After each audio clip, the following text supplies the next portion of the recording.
Como esta aqui é a minha primeira pregação deste ano, saí as 2 primeiras semanas de janeiro de férias, estou voltando agora. Então resolvi trazer uma mensagem que você possa utilizá-la ao longo de todos os 12 meses. Para essa primeira mensagem do ano, eu quero que o Senhor te ensine através da minha vida como é que você vai fazer para que no final do ano você tenha comichão, uma afobação violenta, para que dizer assim: pastor, me dá o microfone que eu quero falar. Eu quero que no final do ano você esteja desesperado para contar tudo aquilo que Deus fez na sua vida durante 2013. Então hoje eu vou te ensinar os 7 segredos do sucesso espiritual. Amém? Livro de Gênesis, capítulo 40. A gente vai ler a partir do verso 1. Quem achou, diga: Jesus seja louvado.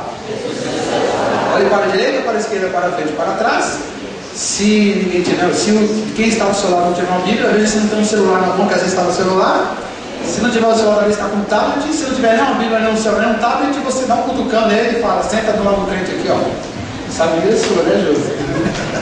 Essa Bíblia da mulher é da José. Livro do Gênesis, capítulo 40. Achou, diga: glória a Jesus. Muito bem, vamos ler. E aconteceu depois dessas coisas, presta atenção que o texto é um pouquinho longo. Aconteceu depois dessas coisas que o copeiro do rei e o seu padeiro ofereceram o seu senhor, o rei do Egito. Ofenderam, perdão, o seu senhor, o rei do Egito. Indignou-se muito o faraó, que era o nome do rei do Egito, indignou-se muito contra os seus 2 oficiais, contra o copeiro Mor e contra o padeiro Mor. E entregou-os à prisão, na casa do capitão da guarda, no cárcere, na casa dele, no lugar onde José estava preso. E o capitão da guarda os colocou a cargo de José, para que o servisse, e estiveram muitos dias na prisão. Verso 5. E ambos tiveram um sonho, cada um dos 2 oficiais que foram presos, cada um o seu sonho, na mesma noite, e cada um conforme a interpretação do seu sonho. O copeiro e o padeiro do rei do Egito, que estavam presos no cárcere, na casa do cárcere. E veio José a eles pela manhã, e olhou para eles, e viu que estavam perturbados. Então perguntou aos oficiais do faraó, que com ele estavam no cárcere da casa do seu senhor, dizendo: por que estão hoje tristes os vossos semblantes? Verso 8. E eles disseram: tivemos um sonho, e ninguém há que o interprete. E José disse-lhes: não são de Deus as interpretações, as revelações? Então me conte os sonhos, contai-nos, peço-vos. Então contou o copeiro Mor o seu sonho a José e disse: eis que em meu sonho havia uma vide, um pé de uva, diante da minha face, e na vide havia 3 sarmentos, 3 galhos, aí brotando ela, a sua flor saía, e os seus cachos amadureceram em uvas. E o copo do faraó estava na minha mão, e eu tomava as uvas, e espremia no copo do faraó, e dava o copo na mão do faraó. Verso 12. Então disse-lhe José: esta é a sua interpretação. Os 3 sarmentos são 3 dias. Dentro ainda de 3 dias, o faraó levantará a sua cabeça e te restaurará o teu estado, e darás o copo do faraó na tua mão, conforme o costume antigo, quando eras seu copeiro. Porém, lembra-te de mim, quando te for bem, e rogo-te que uses comigo de compaixão, e faças menção de mim ao faraó, e faze-me sair desta prisão, desta casa, porque de fato fui roubado da terra dos hebreus, e tampouco aqui tenho feito para que me pusesse nesta cova, neste buraco. Verso 16. Vendo então o chefe dos padeiros, o padeiro Mor, que tinha interpretado bem o sonho, disse a José: eu também sonhei, e eis que 3 cestos brancos estavam sobre a minha cabeça, e no cesto mais alto havia de todos os manjares do faraó, obras de padeiro, e as aves o comiam do cesto, de sobre a minha cabeça. Então respondeu José e disse: esta é a sua interpretação. Os 3 cestos são 3 dias. Dentro ainda de 3 dias, o faraó tirará a tua cabeça e te pendurará numa madeira, e as aves do céu comerão a tua carne diante de ti. Verso 20. E aconteceu ao 3º dia, o dia do nascimento do faraó, do seu aniversário, que ele fez um banquete a todos os seus servos, e levantou a cabeça do copeiro Mor e a cabeça do padeiro Mor no meio dos seus servos, e fez tornar o copeiro Mor ao seu ofício de copeiro, e este deu o copo na mão do faraó. Mas o padeiro Mor enforcou, como José havia interpretado. E o copeiro Mor, porém, não se lembrou de José, antes se esqueceu dele. Capítulo 41, verso 1. E aconteceu que, ao fim de 2 anos inteiros, o faraó sonhou, e eis que estava em pé junto ao rio, e eis que subiu do rio, então, 7 vacas. Diga amém? Vamos orar ao Senhor, deixa a sua vida aberta para a gente poder acompanhar. Querido Deus e Pai, neste momento, nós invocamos a manifestação do Teu Espírito sobre a nossa mente e o nosso coração. Tira da nossa alma tudo aquilo que possa impedir que a Tua palavra seja não só compreendida, não só assimilada, mas tira tudo aquilo que possa impedir a Tua palavra de causar um impacto na nossa vida. Nos ajuda para que pela Tua palavra nós possamos alcançar tudo aquilo que o Senhor tem para nós neste ano novo. É a nossa oração, em nome de Jesus. Amém. Vamos sentar, deixa então a tua vida aberta. Muito bem, eu acho que eu não preciso resumir muito aqui a história do José lá no Egito. Primeiro porque é uma história conhecida, você deve conhecer, você já viu um filme, eu já viu, ia dizer uma novela, não vai ter agora, né? Mas você deve ter visto um filme, deve ter visto talvez um desenho lá que você colocou para suas crianças, talvez já tenha lido a história, já ouviu em algum lugar. Então é uma história famosa. E agora, a partir da semana, dessa semana aqui, ou outra, se eu não me engano, então a televisão vai nos prestar um favor, vai contar a história de José.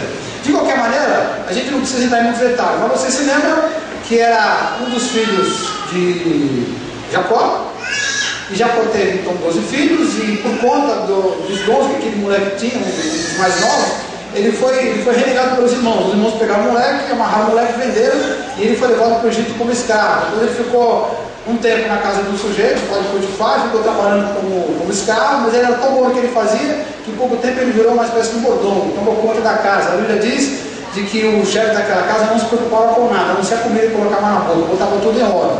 E quase tudo estava em ordem, a não ser a mulher dele, que estava de olho no marido, mas o José, que era um garotão, um jovem, bonitão, e que trabalhava dando sopa na casa dela. Ela quis se aproveitar do rapaz, ele não quis. Ele deu um empurrão nela, deu um chacoalhão nela, ela ficou brava, mulher despeitada, é terrível, né? Ficou brava, e aí simulou uma situação, mentiu, dizendo que ele tinha tentado violentar, aí os guardas o amarraram, quando o patrão dele chegou, e era capitão da guarda, começou 2 vezes, deu-lhe uma surra, claro, e botou ele na prisão. E aí então, ele que era ali, morava com seu pai e com seus irmãos, em pouquíssimo tempo estava dentro de uma cadeia, um buraco, como ele diz no próprio texto, que a gente leu, numa cova, num lugar terrível, num lugar imundo, num lugar de criminosos, um cárcere. E ele está então ele cai na graça do responsável por aquela cadeia. E aquele sujeito que era responsável pela cadeia, ao ver que José era muito bom naquele gerenciamento de tudo que ele pegava para fazer, cria confiança nele, e depois de pouco tempo José está controlando toda a cadeia, cuidando de todo mundo. E numa das manhãs, ele vai visitar um dos 2 dos presos, encontra os caras tristes, os caras estão ali bem abatidos, e ele pergunta o que aconteceu. E eles falam que tiveram então aquele sonho, 2 sonhos bem simbólicos, bem malucos, né? E José interpreta os 2 sonhos e diz assim: então é o seguinte, os 2 sonhos têm 2 significados. Você vai ser restituído para o palácio do rei, e você vai ser decapitado, você vai morrer. E isso acontece. E quando ele revela o sonho para um daqueles presos, ele diz assim: olha, quando Deus fizer isso na sua vida, eu quero que você se lembre de mim. Só que diz a Bíblia que o cara se esqueceu dele. E na verdade, a história de José só começou a mudar mais ou menos 2 anos depois, sem contar o tempo que ele já havia estado na cadeia, sem contar o tempo que ele já havia estado como escravo na casa do Potifar, sem falar o tempo que ele passou escravizado no trajeto de onde estava o pai dele até o Egito, e sem falar do tempo que ele ficou preso na mão dos próprios irmãos. Então, aconteceu uma porção de coisas ruins na vida desse sujeito. Mas o que aconteceu no final da história? Se você se lembra, a história das vacas, né?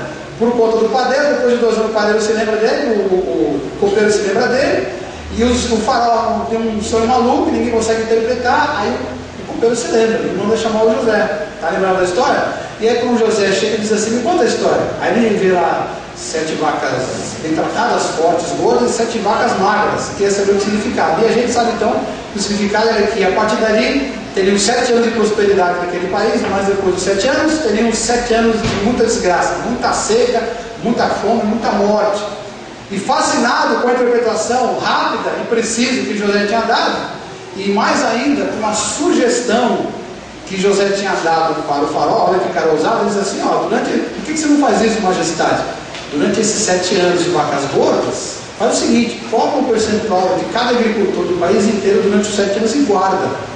Diz a Bíblia que o rei gostou daquela ideia, achou legal e botou José para cuidar daquilo. E deu certo, durante 7 anos teve muita prosperidade, ele enriqueceu o palácio, depois 7 anos de muita fome, mas as pessoas sobreviveram e se renderam totalmente ao rei, porque só o rei tinha comida.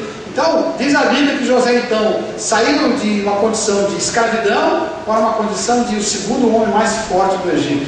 Lá no capítulo 41, a gente leu no verso 41, disse mais o faraó a José: vês que te faço autoridade sobre toda a terra. Verso 42. Então tirou o faraó o seu anel de silente da mão e colocou na mão de José, e o fez vestir roupas de linho fino, e pôs no pescoço um colar de ouro. Verso 3. E fez subir o seu segundo carro, na sua carruagem, e clamavam diante dele: inclinai-vos. Desse modo constituiu sobre toda a terra do Egito. Olha aqui para mim, ó. Esse camarada saiu de uma condição terrível de desgraça e foi transportado por Deus para uma condição jamais imaginada por qualquer homem. Ninguém poderia imaginar um dia se tornar o segundo homem mais forte do Egito. Ninguém poderia imaginar isso. É uma coisa absurda pensar isso. O rei não divide o poder dele com ninguém. E muito menos um escravo. Mas foi exatamente o que aconteceu. Mas essa história aqui, ela não é simplesmente a história de um camarada que teve conquistas particulares, conquistas pessoais. Eu estou falando aqui do micro, aquilo que acontece comigo, na minha particularidade, na minha individualidade. Não é a história de sucesso de um sujeito. Conta aqui o sucesso do sujeito, claro que conta o micro. Mas na verdade Deus estava trabalhando com algo muito maior, mais amplo. E que se você não prestar atenção, você fica preso só ao sucesso de José, que era escravo e virou quase que um rei, e você esquece o que estava por trás. E quem estava por trás naquele momento? Na verdade, Deus estava ali constituindo, presta atenção, formando, criando um povo que ao passar dos séculos se tornou o povo de Israel, e que ao passar dos séculos se tornou o povo judeu, e do qual saiu aquele que haveria de salvar toda a humanidade. Só que naquele momento, essa grande nação da qual saiu Jesus Cristo, nosso Salvador, era apenas um homem com suas mulheres e agora seus 11 filhos. E como a seca viria, como a morte ia matar todo mundo naquela região, naquele pedaço de continente, aquele oriente mais próximo ali, como todo mundo ia morrer de fome, Deus pensou o seguinte: esse aqui é o povo que eu estou montando. Eu fiz uma promessa a Abraão de que através da semente dele eu criaria um povo tremendo, e que desse povo viria a salvação, aquele que pisaria a cabeça da serpente. Mas agora as trevas estão se movimentando para destruir esse povo e consequentemente atrapalhar os meus planos. Mas aí Deus então entrou com providência e falou: já sei o que eu vou fazer. Eu vou levantar alguém que vai dar um jeito, sem que eu precise fazer nenhum milagre. Eu vou levantar alguém que vai preservar o meu povo. Foi o que aconteceu. Quando José era rico, era famoso, era poderoso, lembra no final da história? Ele dá um jeito para que a sua família volte. Estava passando fome, quase morrendo de fome. Ele faz com que a família venha e ele hospeda a família lá no Egito. E aquela família então cresce e vira então um povo poderoso. Tão poderoso que os descendentes do faraó ficaram com medo daquele povo e resolveram então escravizá-los mais uma vez. Ou seja, quando Deus começa a fazer alguma coisa em nossas vidas, a nossa tendência é pensar em mim mesmo. A minha tendência é pensar em mim mesmo, nas consequências imediatas, o que eu vou ganhar ou o que eu vou perder com isso, ou no máximo, o que a minha família vai ganhar vai perder com isso. E se eu for muito espiritual, o que a minha igreja vai ganhar vai perder com isso. Mas raramente a gente pensa de forma macro, o que é que o reino de Deus vai ganhar ou vai perder com isso. Se eu perco o emprego, se eu perco a minha família num acidente de carro, se eu vou morar em outro país e lá sou roubado e sou preso, o que o reino sofre de interferência com essa história? O que acontece com o reino de Deus? Eu não penso nessas coisas, eu penso só nas minhas consequências. Mas o mais importante aqui, o princípio fundamental, qual que é? Quando Deus está agindo na sua vida particular, quando Deus começa a reverter situações ruins pelas quais você está passando, Deus, diferentemente da gente, não está olhando só para você, só para a sua realidade, só para o seu micro. Deus está olhando para o macro. Deus está olhando para a igreja, para o mundo e para o reino de Deus sobre a igreja. Então, quando Ele muda alguma coisa ali na sua vida, é porque Ele de fato tem um planejamento, Ele de fato tem um plano. Deus de fato tem alguma coisa arquitetada na mente desconhecida, invisível dele, tremenda ou profunda dele, que tem a ver com a nossa vida, mas tem a ver com toda a história da humanidade e eu acho que até do universo inteiro. Agora, se eu que sou pecador, que sou fraco, sou capaz de servir isso, você imagina então o que é que as trevas, o que é que o diabo, os seus anjos caídos, os seus demônios pensam sobre isso. Se eu sou capaz, como um homem fraco, pecador, mente limitada, se eu sou capaz de entender de que as pequenas coisas em que Deus me dá graça delas serem revertidas, que as pequenas maldições pelas quais eu passo, quando Deus reverte essas pequenas maldições em grandes bênçãos, se eu sou capaz de entender que isso na verdade não vai parar em mim, mas vai estender no reino inteiro, é claro que as trevas, é claro que o diabo sabe. Por isso então, cada vez que você tem um problema, cada vez que você tem uma luta, cada vez que você se esforça para vencer uma situação terrível, uma adversidade, seja ela qual for, por mais simples que seja, pode ter certeza de que as trevas estão ali naquele lugar, naquela circunstância, se posicionando, já posicionadas contra a sua vida. Está entendendo, sim ou não? Quando você está lutando, o mundo espiritual já se levantou para que você não alcance aquilo que Deus tem para a sua vida. Por quê? Porque se o mundo espiritual conseguir impedir que aquilo que Deus projetou para a sua vida não aconteça, se o mundo espiritual conseguir impedir que o projeto de Deus deixe de acontecer na sua vida, então aquilo que Deus havia pensado em fazer no mundo espiritual, no reino de Deus, na história da humanidade através da sua vida, vai deixar de acontecer. Então as trevas vão se levantar. Neste ano de 2013, a gente viu que o mundo não acabou, né? Que pena, não acabou. Então eu acho que esse ano não vai acabar também. Então neste ano de 2013, a gente vai ter muita luta, como aliás é todos os anos, são todos os anos. Talvez na sua vida, por consequência das suas decisões ou decisões de pessoas ao seu redor, talvez você tenha menos adversidades, menos lutas, menos problemas, menos sofrimento que o ano passado. Mas pode acontecer exatamente o contrário. Pode ser que em 2013 você tenha mais problemas, mais lutas, mais sofrimento, mais adversidades do que teve no ano passado. Mas não importa o tamanho de sofrimento. O que importa é que em cada circunstância em que eu estou lidando, eu preciso assumir uma postura de alguém que é filho de Deus. Presta atenção nisso. Como é que eu lido com as adversidades? Como é que eu lido com as trevas quando elas tentam destruir o plano de Deus na minha vida? Eu tenho duas opções. Ou eu me entrego, eu me rendo, eu deixo eles passarem por cima de mim igual o rolo compressor, eu sou esmagado, eu sou derrotado e deixo tudo para lá e caio. Ou eu me posiciono como filho de Deus, me posiciono como vencedor. A Bíblia não diz que em Cristo nós somos mais do que vencedores? Então dessa vez o versículo está perfeitamente aplicado. Quando vierem os problemas, vierem as lutas, vierem as dificuldades, se Deus tem um plano para a minha vida, esse plano não é só para mim, é para o universo como um todo. Então, quando vierem essas lutas, em todas as lutas, em todos os sofrimentos, nós somos mais do que vencedores. Lá, ele diz assim: vês que te faço autoridade sobre toda a terra. As adversidades, elas não foram feitas para nos destruir. As adversidades não foram criadas para destruir os planos de Deus que Deus preparou para as nossas vidas. Agora, para que eu enfrente as adversidades sem que os planos de Deus sejam destruídos, aí eu preciso então ter essa postura de filho de Deus, postura de vencedor. Presta atenção que eu vou repetir. As trevas quando se levantam, os problemas quando acontecem, os sofrimentos quando ele vem, as adversidades quando surgem no nosso caminho, elas não estão ali, não foram permitidas que estivessem ali para destruir as nossas vidas. E para que isso não aconteça, que elas podem destruir, para que isso não aconteça, eu preciso ter postura de filho de Deus, preciso ter postura de vencedor. E aí está o segredo do sucesso. Como é que esse garoto, porque quando foi escravo, quando foi vendido, era um menino ainda, como é que o menino que se tornou escravo contra a sua vontade, completamente inocente no seu comportamento, não fez nada para que merecesse aquilo, como é que ele viveu? O que aconteceu com a vida dele? O que ele fazia que fez com que ele se tornasse de escravo ao segundo homem do Egito? Quais eram essas posturas? Ele era um vencedor, ele se via como filho de Deus, ele não negou a Deus em momento algum. Então o que ele fez? Então a gente vai trabalhar no segredo de José. Primeiro lugar, diga amém. Diga amém. Primeiro lugar, vamos falar da valorização que ele dava às pessoas. Verso 7 diz assim: vindo José pela manhã, ele viu o padeiro, ele viu o copeiro que estavam presos junto com ele. E eis que estavam perturbados, estavam turbados, estavam aflitos, angustiados. Esse José estava preso, ele não tinha mais nada a perder.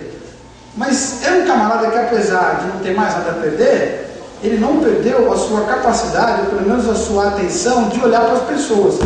E eu estou dizendo isso porque quando a gente enfrenta, a adversidade, a nossa tendência é esquecer completamente as outras pessoas. Automaticamente a gente volta, como diz a minha mãe, para o meu próprio umbigo. Eu viro a minha oração e a minha visão para mim mesmo. E as pessoas simplesmente desaparecem da minha frente. Elas convivem comigo, elas andam comigo, mas parece que os problemas, as lutas, quando chegam no meu caminho, têm esse poder de fazer com que eu não olhe mais para as pessoas. E diz o texto que, apesar de estar preso, ferrado, como diz o bom baianês, lascado, ele ainda tinha olhos, tinha mente, tinha coração, para ver que os presos não estavam legais. Está todo mundo aqui perdido, todo mundo sofrendo. Eu poderia estar pensando tão nas minhas dores, estou pensando em sair daqui. Mas ele tinha um momento que ele olhava para as pessoas. Daí ser um cara diferente. A postura de vencedor, pai, a postura de filho de Deus, pai, diante das adversidades. É perceber as pessoas. Às vezes o cara está trabalhando, por exemplo, e toma uma bronca do chefe, fez um negócio errado, né? Ninguém gosta de tomar bronca do chefe, né? E aí você toma aquela bronca, ainda mais quando a bronca na frente dos colegas de trabalho, o cara vem embora, o rabinho entre as pernas, tudo acanhado. E às vezes a gente fica tão constrangido, se uma coisa dessa acontece, que se uma pessoa do nosso lado numa lutação começar a passar mal e começar a ter um infarto, é capaz o cara ter um infarto, começar a espumar, tremer, morrer do lado, e você nem perceber que o cara está ali. Quem tem mais problema? Você que toma a bronca do chefe ou o cara que está tendo um infarto do seu lado? Pois às vezes a adversidade é tão intensa que a gente não percebe a necessidade das pessoas e nem sequer a cara das pessoas. Eu peguei uma lotação, eu fui num lugar ali, tinha uma pessoa falando alguma coisa, mas eu não lembro nem quem era que falou, se era homem, se era mulher, como era a voz daquela pessoa. Às vezes o cara está com dívidas, por exemplo, e aí chega alguém batendo na porta. Deve ser vendedor, não é possível. Estou cheio de dívida e o vendedor batendo na minha porta. Abre a porta, deixa o saco, vai embora. O cara está só fazendo o trabalho dele. Ele não tem culpa se você está com dívida, se você tem um problema de dívida. Mas a pessoa que é íntegra, uma pessoa que valoriza as outras pessoas como José fazia, não tem esse tipo de atitude, apesar de ter muitos problemas. Sabe aquela mãe? Espero que em nenhum momento tenha feito isso aqui, né? Ou nenhum pai tenha feito isso. Mas sabe aquela mãe ou aquele pai que quando está numa fase um pouco ruim do relacionamento e um dos meninos, uma das crianças faz uma coisa errada, faz uma daquelas coisas bem aprontadas que merece uma coça bem dada, exagera um pouquinho na dose, aumenta um pouquinho a quantidade de cintadas. Não sei se você quando era criança apanhou, achou que apanhou um pouco demais. Eu espero que minha mãe tenha feito isso, né?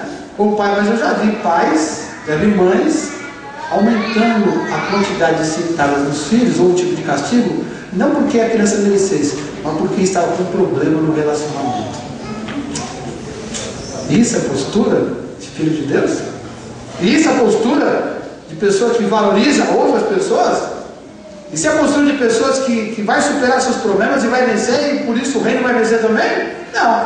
Mas esse José aqui, ele tinha essa postura. O primeiro segredo dele qual era? Diz lá o versículo 6. Vindo José pela manhã, apesar de tudo, ele viu que os caras estavam perturbados. Aí o que aconteceu no final da história dele, o faraó disse assim para ele: a terra do Egito é tua, toda essa terra aqui é tua, você comanda, depois de mim, só você comanda. Por que ele teve essa reversão em sua vida? Porque ele era mais do que vencedor, porque ele tinha postura de filho. Diga amém. Segunda coisa, verso 7, vamos falar de solidariedade, a empatia agora na prática. Depois que ele percebe que os caras estão tristes, ele olhou, viu que eles estavam tristes, mas ele fez alguma coisa a mais. Podia ter olhado, percebido, virado as costas e ir embora. Afinal, eu estou preso, afinal, eu também estou triste, eu estou preso. Olha a minha história. Com certeza a minha história é pior do que a história desses dois manés. Eles viviam lá no palácio do Clemon. Por um azar deles, o rei ficou bravo com ele, mandou os caras para a cadeia. Mas eu que era livre, eu que morava com os meus pais, na minha terra, não sei aonde, e fui vendido como escravo, e depois mentiram, disseram que eu estava querendo transar com a mulher do meu chefe, e não estava numa calúnia, agora eu estou preso de graça, nem sei se eu vou sair desse buraco. Eu não tenho motivo para ficar triste. Então, eles estão tristes, eu percebi, mas deixa para lá, também estou. Foi isso que ele fez? Não. A Bíblia diz lá, no verso 7, que ele se aproxima e ele pergunta: por que vocês estão hoje assim, com esse semblante tão abatido? Ou seja, ele disse assim: olha, eu não sei o que eu posso fazer com vocês, mas eu percebi que vocês estão com problemas. E a pergunta é: o que eu posso fazer com vocês? Por que vocês estão desse jeito? Fala para mim o que aconteceu. Eu sei que a gente está no mesmo barco, está todo mundo sofrendo, mas de repente pode ser que eu possa ajudar de alguma maneira. E ele podia ajudar. O que José, naquele momento, sabia fazer melhor? Era o quê? Interpretar sonhos, né? Ele teve os sonhos quando era garoto, interpretou, falou para os irmãos não gostaram nada, botaram ele para correr.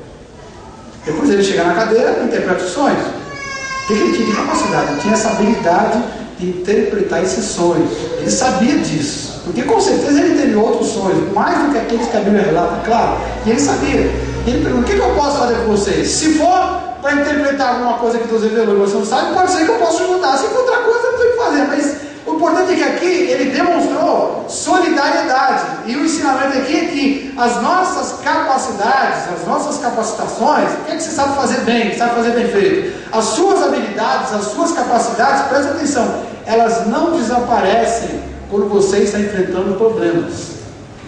Só que muitas vezes, aqueles que se dizem vencedores em Cristo, eles acham que eles perdem as suas habilidades porque estão passando dificuldades. Sabe aquele cara que pecou? E que, por exemplo, tem uma habilidade tremenda de aconselhar outras pessoas? Aí alguém encosta nele, sabe que ele pode ajudar, sabe que ele tem uma palavra sábia, que ele tem discernimento, que ele sabe como ouvir as pessoas e dar um conselho. Aí o cara se aproxima esperando essa ajuda e diz assim: irmão, hoje eu não posso te ajudar não, sabe por quê? Porque eu estou em pecado, hoje eu não posso ajudar nem a mim mesmo. Está certo isso? Lógico que não. Os pecados dele, os seus problemas, seja de quais forem, eles não vão tirar a habilidade, o poder, a capacidade que a pessoa tem, que você tem. Eu estou morrendo de tristeza, eu estou angustiado porque eu fiz uma prova, um teste, não sei aonde, foi reprovado, queria um enfermo novo, queria na bolsa, não sei aonde, não deu certo. Então eu estou em casa lá, na minha garagem, lá sentado na rede, porocochô, triste. E o meu vizinho, que já me ajudou tanto, que é meu amigo, com quem eu já fiz churrasco, eu joguei bola, já fui na casa dele, viajei com ele, já passei o Natal com ele, está sozinho lá na casa, pintando a casa dele inteira, precisando de ajuda. Mas eu não vou, porque eu estou triste. Você acha que alguém que é vencedor tem uma postura dessa? Claro que não. Por que José era um cara vencedor? Porque ele tinha essa disposição, essa solidariedade. As trevas vão se levantar, as adversidades vão se levantar para destruir os planos de Deus. Só que eles não têm poder em si de nos destruir, a menos que a gente não faça aquilo que a palavra ensina, a menos que a gente deixe de ser solidário com as pessoas. Diante das adversidades, diante dos problemas, a gente tem que agir como filho de Deus. Presta atenção. Diante das lutas, dos problemas, das adversidades, temos que ser pessoas diferentes. Temos que ser pessoas solidárias. Porque José deixou de ser escravo para se tornar um homem poderoso, ter salvado milhões de pessoas lá no Egito? Porque era uma pessoa que ajudava outras pessoas, mesmo quando estava na pior das condições. Em Deus, eu posso ser mais que vencedor. Diga amém de novo? Amém. Terceiro segredo, verso 8. José diz assim: bom, o que vocês têm aí? A gente sonhou e ninguém sabe interpretar, a gente está angustiado. E aí o que José falou para ele? Então faz o seguinte, me conta um sonho. Qual o problema de vocês? A gente sonhou e ninguém sabe o que é. Então me conta um sonho. Se fosse para mim, me perguntasse quando a gente teve um sonho, você pode nos ajudar? Você vai orar, quem sabe Deus te revela, né? E é engraçado que tem algumas pessoas, eu não sei por que o pessoal pensa isso, que acham que eu sou capaz de interpretar sonhos. Aí vem a pessoa, pastor, vem cá que eu vou te contar um sonho. Aí eu já vou assim, né? Aí eu uso o recurso de psicologia, porque a maior parte dos sonhos que a gente tem, mais de 90%, mais de 95% de todos os sonhos que a gente tem, são coisas da nossa alma, do nosso sentimento, das nossas interações no dia a dia, não são espirituais. E uma minoria espiritual. Aí então o cara pediu ajuda e eu penso, eu não sei interpretar o sonho. Na cabeça dele ele acha que Deus vai me mostrar, mas nem sempre mostra, às vezes sim, às vezes não. Então eu vou usar o meu conhecimento. Então, mas no caso de José, ele diz: olha, eu sei que eu não posso ajudar vocês, então me conta. Ele podia ter falado: o problema é que vocês tiveram um sonho, estão angustiados, ninguém sabe o que quer dizer. Tudo bem, o problema é de vocês. Mas aí, ele vê ali uma oportunidade não só de ajudar aquelas pessoas, mas quem sabe uma oportunidade de repente fazer alguma coisa e que no futuro poderia ser bom para ele também. Ele vê uma porta aberta por Deus para ajudar alguém, mas de repente pode ser que Deus use essa porta para ajudá-lo. E você se lembra da história? Foi exatamente o que aconteceu. Então ele não pensa duas vezes. O problema é a interpretação? Pois eu sou desse negócio, eu manjo esse negócio, conta para mim. Conta para mim. Se você tem um dom de interpretação e o cara conta o sonho para você e diz que está perturbado, você diz: vai lá, irmão, a gente conversa. Não, você diz: conta direito que eu vou orar, vou ver se Deus mostra, porque eu tenho então essa habilidade. O problema é que, olha para mim aqui, quando nós somos assaltados pelas tribulações, pelos sofrimentos, quando nós somos assaltados pelas adversidades da vida, parece que essas adversidades, elas neutralizam, elas sufocam, elas matam toda a nossa capacidade de sermos ousados. Ué, o cara perde o emprego, a primeira coisa que ele faz é ficar um mês de férias. E depois, ele fica 3 meses de depressão. Se ele trabalhou 20 anos naquela empresa, a empresa é a vida dele, de repente do nada perdeu o emprego, o que ele faz? Vou ficar em depressão, estou triste, estou batido. Por que em vez de ficar em 3, depois de ter tirado um mês de férias, por que perder 3 meses, 6 meses de depressão? Por que fazer isso? É bobagem. Vai fazer outra coisa, aproveita a oportunidade, de repente vai fazer um curso numa função nova, vai para outra cidade, de repente outra cidade tem outra oportunidade. Eu estou doente e o médico falou que eu vou ficar, eu peguei uma hepatite aqui, hepatite é fogo, né? Deixa o cara na cama mesmo. Ele não mata, geralmente não mata, mas deixa o cara na cama mesmo. Eu peguei hepatite e o médico falou que durante um ano inteiro, esse 2013 inteiro, eu vou ficar na cama. Se eu estava pensando em estudar, se eu estava pensando em casar, se eu estava pensando em viajar, o médico falou assim, esquece tudo que você pensou em fazer, porque durante esse ano você vai ficar na cama. E agora? Vou fazer o quê? Vou morrer na cama? Não. Então, meu amigo, aproveita a oportunidade. Eu vou aproveitar esse ano inteiro que eu estou na cama, vou comprar um computador desses portáteis e vou escrever alguma coisa sobre o que eu estou pensando, vou escrever a história da minha vida, ou vou pegar um assunto que eu acho importante para as pessoas e vou tentar desenvolver agora que tem internet em qualquer lugar, né? Vou pesquisar, vou escrever um livro, pronto. O cara foi ousado, a diversidade nesse caso não destruiu. O camarada estava casado, a mulher estava casada, perdeu o relacionamento. Agora fazer o quê? Bom, além de chorar, além de pedir os bens, além de se lamentar, fazer aconselhamento, etc., fazer o quê? Bom, pastor, eu acho que agora eu vou vegetar os próximos 2 anos. Eu estou casado há 20 anos, como é que eu vou ver se é minha mulher, se é meu marido? Aproveita a vida, vai viajar. Você não queria desde menina viajar e ir para outro país? Agora que você falou, viaja. Você não queria voltar a estudar? Aproveita e vai estudar. Ocupa sua mente, faz alguma coisa útil. Mas não, o cara, em vez de ocupar a mente dele, em vez de aproveitar a oportunidade que veio com a desgraceira toda, ele se encosta. A adversidade destrói a vida dele. Foi isso que José fez? Não. Ele falou, tem um problema, qual o problema? Esse? Então passa para mim, que eu vou resolver aqui essa pegada. Olha que ousadia desse camarada. Quando Deus dá a oportunidade, muitas vezes essa oportunidade vem junto com as dificuldades. O caminho é sinuoso, mas no meio do caminho, às vezes você encontra um pé de manga, com as mangas bem madurinhas, bem cheirosinhas, prontinhas para ser comidas. Mas você para no começo do caminho, não traça o caminho inteiro, não vai comer a manga nunca. Tem que ser ousado diante da dificuldade. Por que eu tenho que ser ousado? Porque eu não sou um qualquer. Em Deus eu sou mais que vencedor. Eu sou vencedor. Eu sou filho de Deus. Os filhos de Deus não se intimidam diante da dificuldade e aproveitam todas as oportunidades. São ousados. Diga amém. Verso 14. Outra chave importante do sucesso pessoal que o José nos ensina é o princípio da semeadura. Capacidade de semear, mas não para colher agora, mas para colher o futuro. Verso 14. Porém, ele diz para o seu colega de cárcere, né? Quando ele interpreta o sonho, porém, lembra-te de mim quando tudo te correr bem. A revelação é o seguinte: você vai sair daqui e vai voltar para o bem bom. E quando você estiver no bem bom, fala com o faraó, diz que eu estou aqui, que eu sou teu amigo, que eu interpretei o sonho, que eu dei atenção para você, que eu te ajudei, cara. Nós estamos no mesmo barco aqui, mas eu te ajudei quando você mais precisava. Então, quando você tiver sido restaurado, quando Deus fizer o que falou que vai fazer, se lembra de mim. Então, lembra-te de mim quando tudo te correr bem. Rogo-te que sejas bondoso para comigo e faça a menção de mim para o faraó e me faça sair desse buraco, dessa cova, dessa cadeia. O que ele fez aqui? No momento de muita luta, olha que visão desse maluco aqui, ó. No pior momento da vida dele, ele está pensando o quê? Ele está pensando no futuro. A maioria de nós, se caísse numa cadeia como essa, ia pensar assim: bom, eu acho que agora acabou. Daqui eu não saio. Olha para mim aqui, ó. Esse tempo aqui, esse tempo bíblico, você sabe qual era a possibilidade de alguém que caísse numa cadeia, sair de lá livre ou vivo? Você sabe qual é? Quase nenhuma.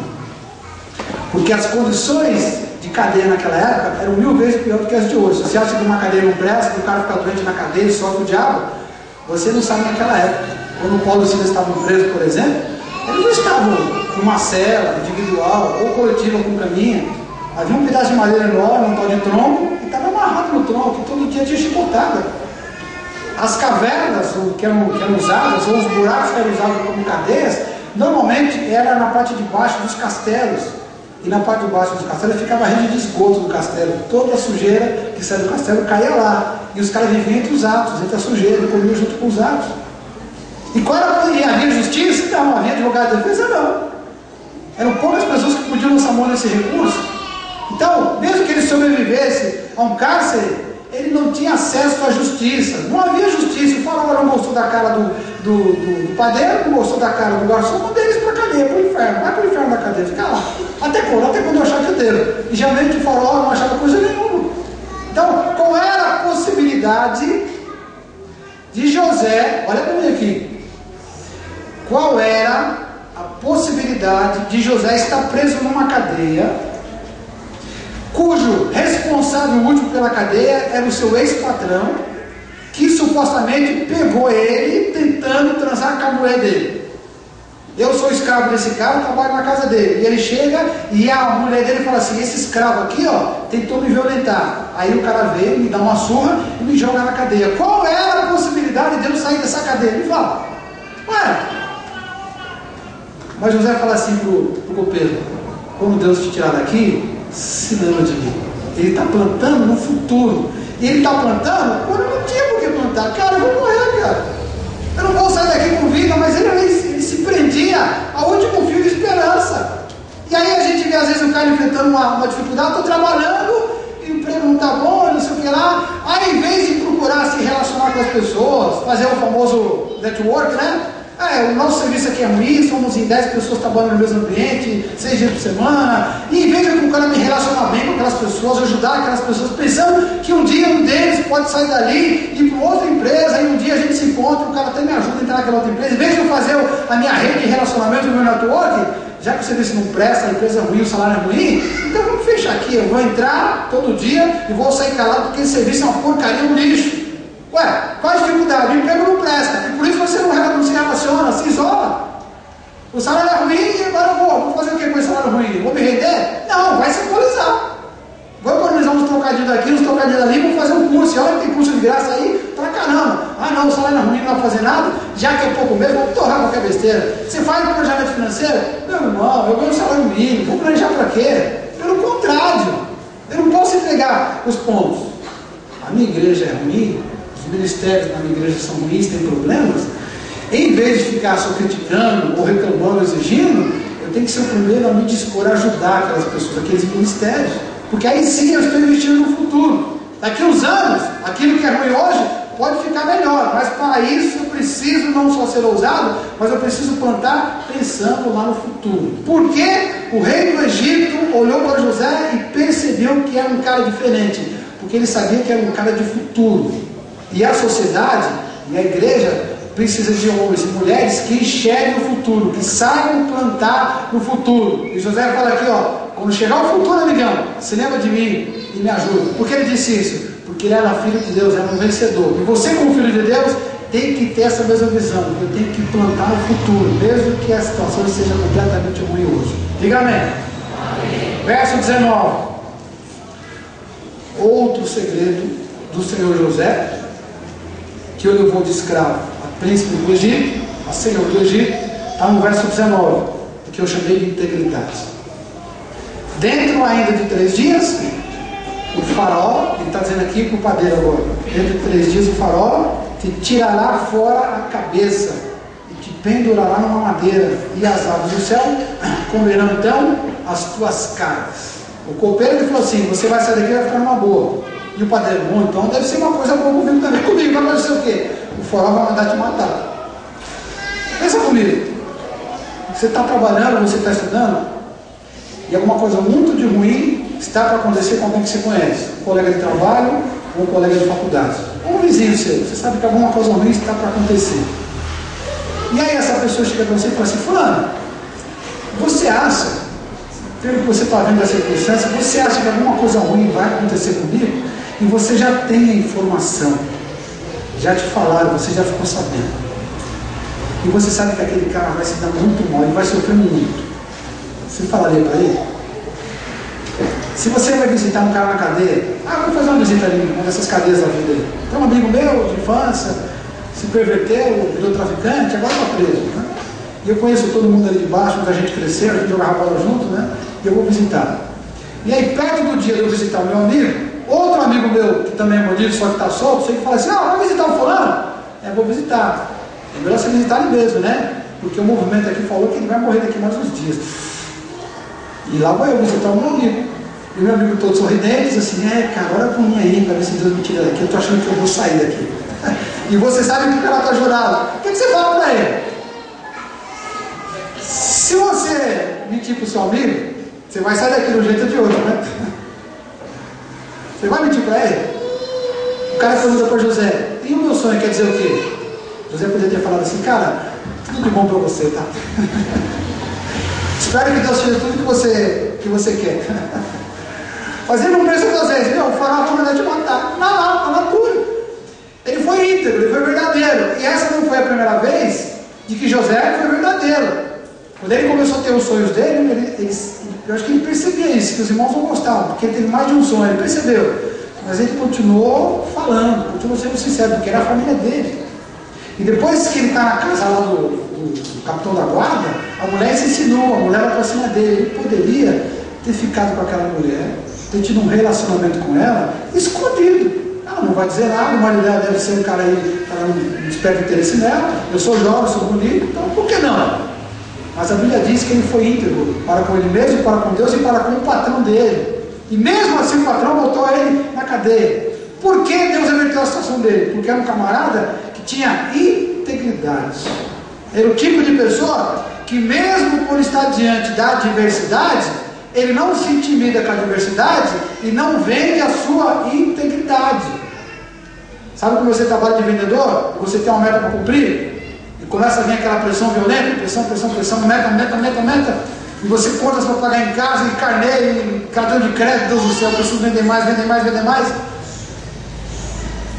E aí de repente você vê todo mundo, não mentindo, né? Vamos dizer assim, meio que não dizendo muita verdade, né? Na hora de vender o produto. E aí você percebe que o amigo da direita está vendendo um pouquinho mais, porque ele está dando uma ajeitadinha na cara do produto, né? Está camuflando algumas coisas. Aí você vê um amigo da direita lá da esquerda vendendo um pouquinho mais, porque também você está vendo o cara conversando, o cara está mentindo, o outro está disfarçando, está mentindo, aí o chefe começa a ficar contente com os outros que estão vendendo mais, mas começa a olhar feio para você. E aí o que você faz nessa hora? Tenho dívidas para pagar, tenho um filho pequeno para sustentar, eu tenho um compromisso, eu não posso perder esse emprego. Ou seja, o cara está debaixo de uma tremenda adversidade, e nessa hora ele precisa ter integridade, porque filho de Deus age com integridade na hora da adversidade. Quando o seu relacionamento sentimental não está como você gostaria, minha namorada não está tratando bem, meu noivo perdeu a graça de namoro, minha mulher já não é mais a mesma coisa, meu marido... O que passa na sua cabeça? Aliás, o que passa não. O que passa e fica na sua cabeça? Quais são os pensamentos sentimentais e sexuais que tomam conta da sua mente quando o seu relacionamento conjugal está uma porcaria, está um lixo? Você fica pensando: não, eu vou fazer alguma coisa para melhorar esse negócio. Estou rachando a cabeça para descobrir uma maneira para melhorar esse casamento. É isso? Espero que seja isso, porque filho de Deus se alimenta a mente com essas coisas. Porque na hora, como eu sou filho de Deus, na hora da adversidade, é que eu vou precisar exercer a minha fidelidade para com o cônjuge, a esposa, para com o marido. Quando eu estou frustrado com alguém que é chefe meu, líder meu, que é patrão meu, qual é a minha ética para com ele? Quando a nossa relação está bem, nós estamos bem. Mas quando eu tenho um problema com o meu patrão, com o chefe, com o líder, seja onde for, como fica a minha ética? Ela fica meio relativa? Eu me dou o direito de falar mal do meu chefe, do patrão, do líder, afinal ele está fazendo uma bobagem, eu estou me prejudicando, então eu meto a língua mesmo? É assim que você tem que agir? Não. Onde está a integridade? Por que Deus pegou esse moleque aqui e colocou como o segundo homem do Egito? E tirando o rei, ele que mandava. Na verdade, ele que mandava de tudo. O rei só dormia e comia, fazia mais nada, não sabia de nada. Tudo estava na mão dele. Por que eles estão deixando tão poderoso? Por que Deus fez isso com ele? Porque é um camarada íntegro. Íntegro quando? Quando está tudo bem? Não, ele era íntegro quando a coisa estava ruim, estava péssima. Por que um cristão tem que ser íntegro quando a coisa está péssima? Porque ele não é como as outras pessoas. Ele é filho de Deus, filho da luz, não filho do diabo, que é o pai da mentira. Ele anda na verdade. E quem anda na verdade pode dizer: realmente eu posso todas as coisas naquele que me fortalece, até ser íntegro e pagar o preço pela minha integridade. José pagou o preço, sofreu muito, meu amigo, sofreu, mas depois, como a gente cantou aqui, Deus restaurou, curou, libertou e trouxe toda a recompensa que ele precisava. Pode fazer isso também na sua vida. Diga amém. Amém. Mais uma coisa. Que bom que é só 5 para 10 para 5. Muito bom. Gostei desse relógio, muito bom. No verso 8, eu quero que você preste muita atenção agora nesse versículo. Se você não conseguiu assimilar muita coisa que a gente está falando aqui, eu queria que você assimilasse pelo menos o que eu vou dizer agora. Depois do começo do verso 8, José diz assim: disse-lhe José, porventura não pertencem a Deus as interpretações? Ele disse para o cara assim: ó, conta para mim qual é o sonho, mas vou te falar uma coisa, não sou eu que vou interpretar. Eu sei que eu tenho esse dom, mas mesmo tendo este dom, mesmo sabendo que Deus faz isso comigo, cada vez que Deus faz isso comigo, eu sei que na verdade é Deus que está me capacitando indiretamente. Ele está dizendo assim: ó, eu vou usar o meu recurso para te ajudar, mas eu quero deixar bem claro o seguinte: na verdade, tudo que eu tenho, tudo que eu posso, tudo que eu sei fazer, todo o meu potencial humano, na verdade não é meu, na verdade é emprestado pelo próprio Deus. Se você é bem sucedido em qualquer tipo de empreitada, em qualquer tipo de ação, qualquer tipo de negócio, abrir uma empresa, criar um ministério novo, abrir um negócio, casei, sei lá, qualquer coisa que você vai fazer, e aquilo dá certo, aquilo prospera, aquilo anda, a nossa tendência qual é? Começa a se orgulhar, começa a sentir o bom mamã. E o pior é que quando a gente vê uma pessoa perto da gente, que a gente conhecia ou conhece, e que tentou também fazer a mesma coisa, o cara também tentou começar um ministério, o cara também tentou abrir uma empresa, o cara também casou, mas deu tudo errado. E quando a gente sabe que aquela pessoa tentou fazer o mesmo com a gente, mas não se lascou, deu tudo errado, parece que as trevas vêm e começam a massagear o nosso ego. É como se o diabo dissesse assim na nossa orelha, bem no pé do ouvido, como dizia minha mãe, né? Bem no pé do meu ouvidinho, né? Tá vendo aquele impotente, aquele incompetente ali? Tentou e se deu mal. Mas você não, você é o bom do negócio. E aí, a gente sabe pela Bíblia que aquele que costuma tirar a glória de Deus, costuma espiritualmente dançar, costuma perder a luz, né? Quando tenta roubar a luz de Deus. E José fala assim, ó, eu tenho uma vida com Deus, e eu sei que eu posso interpretar essa história, mas eu quero deixar bem claro, eu sou completamente dependente de Deus. Eu preciso de Deus na minha vida em todos os sentidos. Por mais que eu tenha capacidade, treinamento, estudo, experiência, formação, não interessa. Eu sei que no fundo é Deus que me sustenta e Deus que me faz prosperar, me faz crescer, me faz andar, que me dá o sucesso que eu preciso.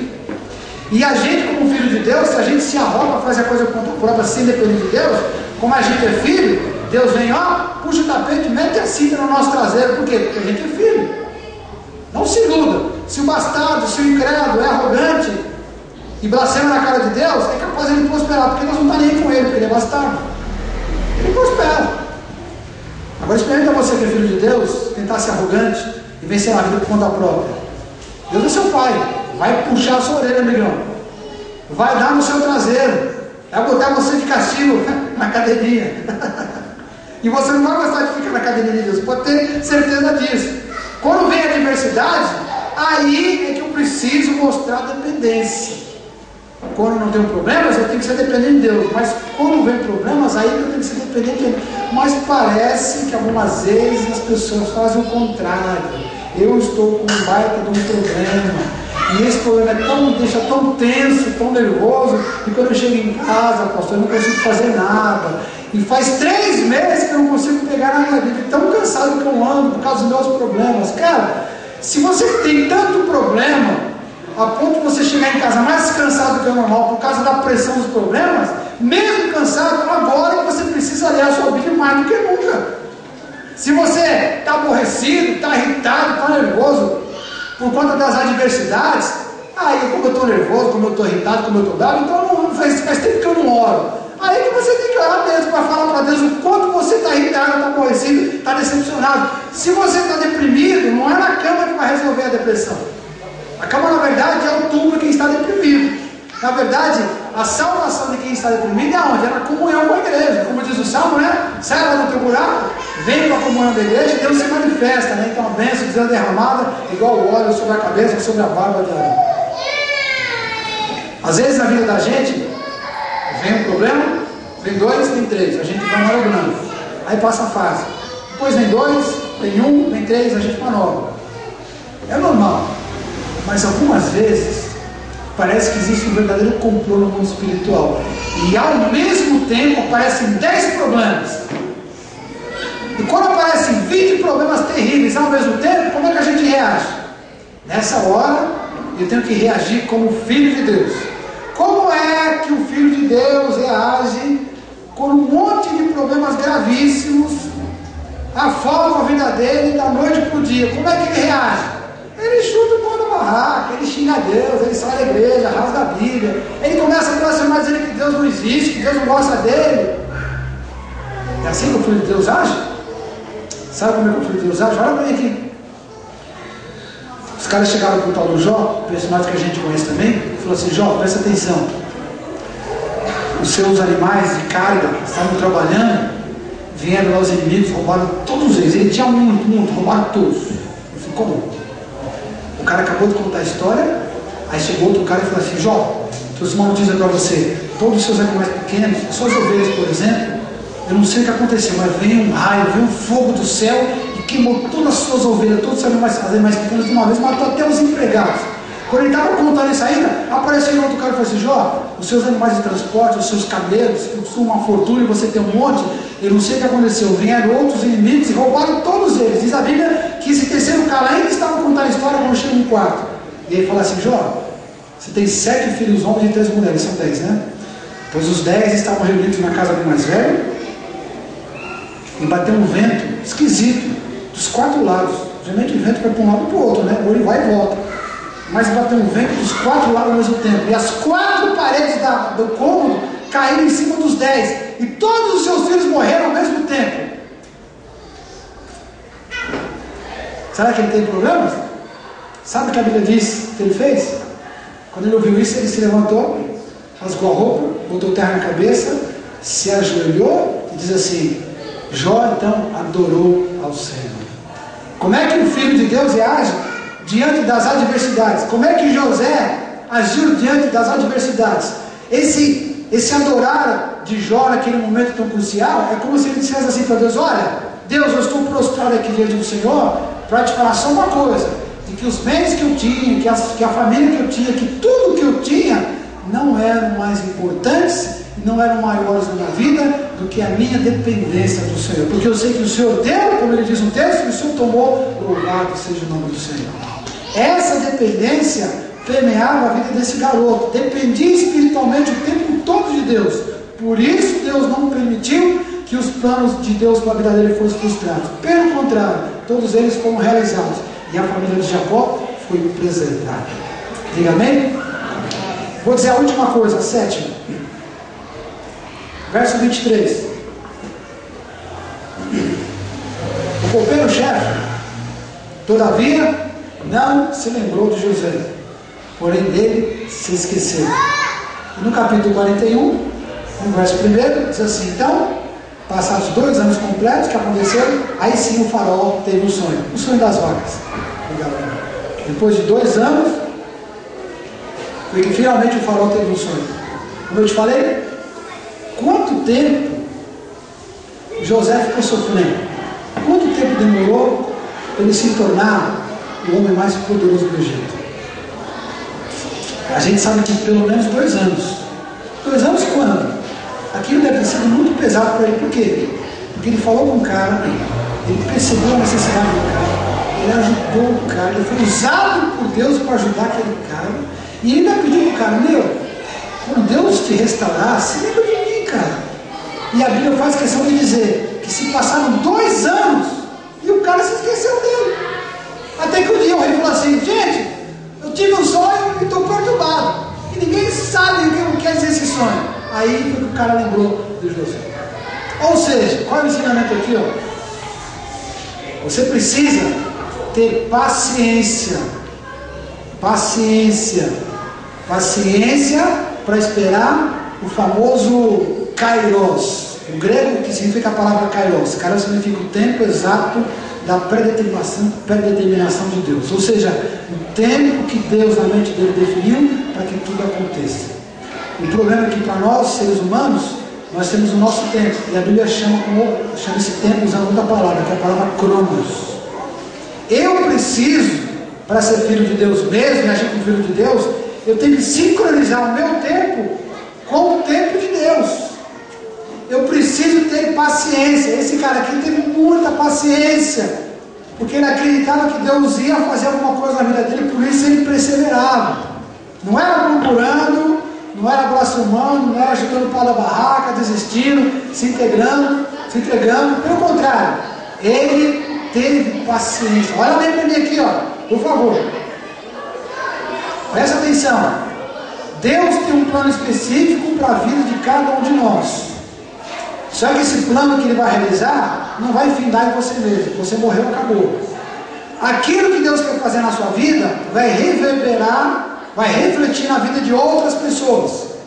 E aquilo que Deus fizer na sua vida, que reverberar, refletir em outras pessoas, com certeza vai ter efeito no mundo espiritual e no reino de Deus.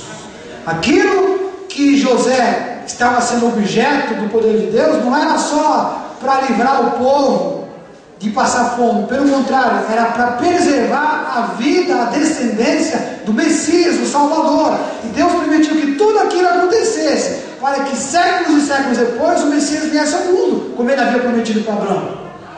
Então, Deus enviou a palavra dele e estabeleceu um cronograma espiritual, o tempo dele. O problema está aqui, muitas vezes eu meto os pés pelas mãos e acho que o tempo de Deus tem que ser igual ao meu.